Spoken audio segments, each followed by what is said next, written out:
So when he was little, he was always active, always busy, always creating stuff and building things, and interactive with everything around him. And super confident. Super confident. The whole world was His. It was his. And he was proud of the things that he learned too. He was always about demonstrating or talking about the things he learned. It was just like that kind of environment. He was that kind of kid that just sucked it up like a sponge. That changed considerably once he started kindergarten. By second grade, he was a different kid. We saw that he was losing that. There's this like world of possibility. Definitely this cloud had formed over the period of time of just him just not feeling like he was a part of anything, really. He increasingly became less engaged with everything, friends, what was going on at school. He kind of just wanted to be done with it. Started talking to us a lot about what the smart kids did instead of, including him in any kind of category other than clearly not one of those kids. And everyone kept saying, don't relate it back to preschool, but we thought, why shouldn't you? He was engaged, he was learning, he was happy. Why shouldn't school be that kind of environment for someone?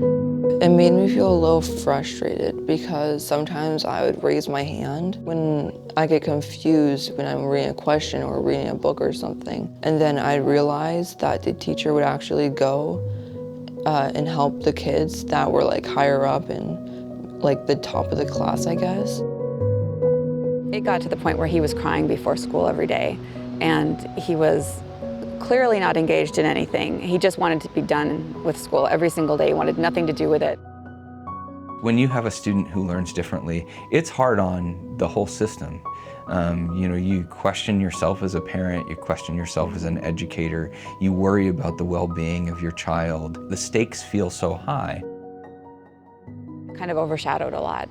Overshadowed everything, really. We thought maybe it was just not the right place, like he was just not in the right school. We looked back and, as soon as they started bringing language into preschool, the year before kindergarten was when he started shutting down. And we finally got him assessed just after third grade, beginning of that summer. And so we were really actually excited. Now we knew what was going on. Now we could help him and get to the right place. When students come to Park Academy, they're in survival mode. Whether they're surviving this year, this minute, this day.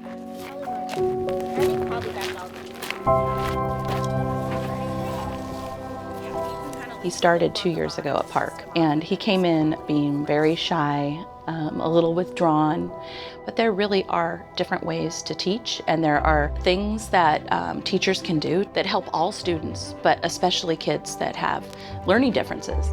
There's just so much support for him, so I think that's created an environment where he can really grow and take risk and develop who he is, and I think that shows across the board. Now, when I wake up in the morning, I look forward to going to school. I feel like the teachers really, really care about their students. You can tell that they want their students to succeed and learn and have a good future. For them to feel more confident and more connected to their school. And so it's about a well-rounded experience, and it's about everybody being on board to let those kids shine. We're not trying to change anyone here. We're actually trying to push barriers out of the way and allow them to be themselves. And that's what I've seen in Riley over the last 2 years. The kid has just blossomed in amazing ways. Park is the greatest gift for Riley because it allows him to really be himself and do things in his own way. These kids usually come in here feeling like there's a lot wrong with them, and the teachers here don't treat them that way. They treat them with respect and kindness.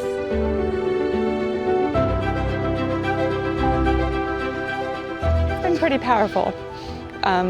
We feel grateful that he gets to be a kid.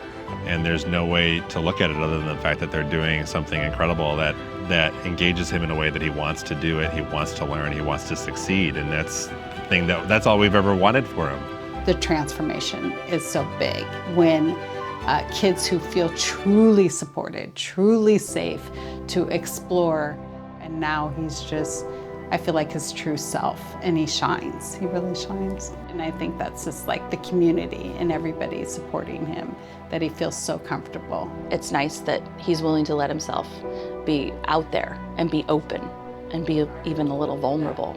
I think it would be really cool to be like a filmmaker and write stories and publish books, and I've actually been thinking about this a lot. I want to go to the University of Wisconsin. That sort of confident, creative, engaged, wanting to learn, wanting to do well kid has suddenly appeared again. And he loves filmmaking, he loves drama. He's got a million book ideas. He comes up with at least, I think, one a day, and this is the way it's supposed to be. This is what we expected. Being here at Park is a gift, you know. It's a gift for them, but it's a gift for me because I've worked at different public schools, private schools, and it's a different place, and it's a real community. It would be both heartbreaking and detriment to our mission if we allowed finances to become the barrier to an appropriate education. So it's been a major mission of ours at the board level and at the administrative level to create access regardless of need.